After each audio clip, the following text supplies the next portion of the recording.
دوستو اکثر ہم سنتے ہیں کہ فلاں شخص کے دماغ کی شریان پھٹ گئی اور وہ مر گیا۔ کیا کبھی ہم نے غور کیا ہے کہ شریان کیوں پھٹتی ہے اور آدمی ایک دم سے کھڑا کھڑا نیچے گر جاتا ہے اور اس کی موت واقع ہو جاتی ہے؟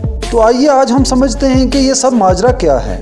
دوستو ہمارے دماغ کو بھی جسم کے دوسرے حصوں کی طرح خون کی ضرورت ہوتی ہے اور ہمارے دماغ تک خون لے جانے کا ایک وسیع جال بچھا ہوا ہے، اور کبھی کبھار ایسا ہوتا ہے کہ ان بلڈ ویسل میں کسی قسم کی رکاوٹ آ جاتی ہے جس کی وجہ سے دماغ کو بلڈ نہیں مل پاتا اور دماغ کا حصہ خراب ہونے لگتا ہے، جس کو میڈیکل کی زبان میں برین سٹروک یا دماغ کا دورہ کہتے ہیں۔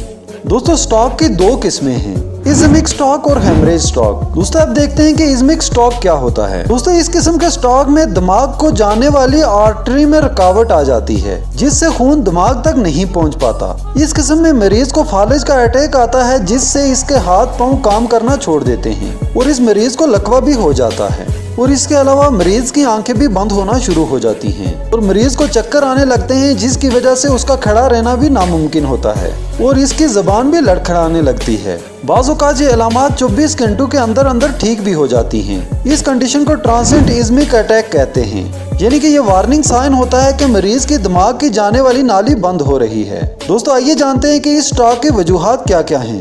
دوستو ازمیک سٹروک کی چند مین وجوہات یہ ہیں، جیسا کہ موٹاپا، ہائی بلڈ پریشر، زیادہ چربی یعنی ہائی کولیسٹرول لیول، شوگر کی بیماری، دل کا مسئلہ، زیادہ سٹریس لینا، سارا دن فری رہنا اور بستر پر لیٹے رہنا، اور ورزش یا کوئی کام نہ کرنا۔ دوستو سٹروک کی دوسری قسم ہے ہیمریج سٹروک۔ دوستو ہیمریج سٹروک میں دماغ کی نس پھٹ جاتی ہے جس کی وجہ سے خون یا تو دماغ میں اکٹھا ہو جاتا ہے یا پھر دماغ کے اوپر کھوپڑی میں جمع ہو جاتا ہے، اور یہ بہت ہی ایمرجنسی صورتحال ہوتی ہے جس میں مریض کی جان جانے کا بھی خدشہ ہوتا ہے۔ دوستو آئیے جانتے ہیں کہ ہیمریج سٹروک کی وجوہات کیا کیا ہیں۔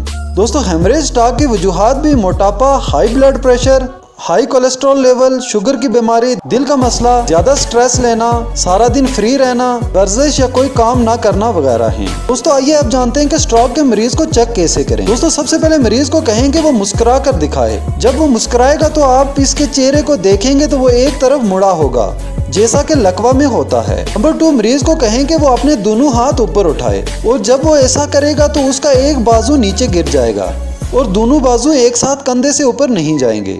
پھر اس کے بعد مریض کو کہنا ہے کہ وہ بول کے دکھائے، اور جب وہ بولے گا تو اس کی زبان لڑکھڑا جائے گی، اور جب مریض میں یہ 3 علامات دیکھیں تو اسے فوری طور پر ہاسپٹل لے کر جائیں، کیونکہ بروقت اگر اس کا پراپر علاج نہ کیا گیا تو مریض کی جان بھی جا سکتی ہے۔ خوش رہیے اور خوشیاں بانٹتے رہیے۔